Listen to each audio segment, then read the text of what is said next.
Upon receiving the goods, you receive the pipeline, air hose, feed pump, main unit, and cleaning box. First, locate the host and identify the corresponding interface. Connect the feed pipe, nozzle, and pump. The colors of the connecting pipes, nozzles, and pumps are already matched 1-to-1. Connect the air hose to the feed pump and the main unit.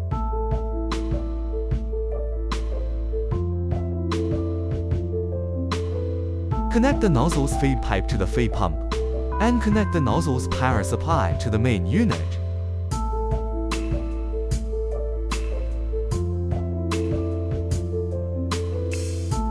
Air inlet pipe connected to air compressor.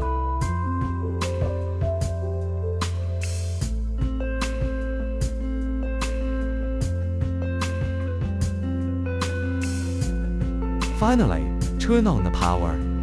Red one is the live wire, blue one is the neutral wire, and yellow one is the ground wire.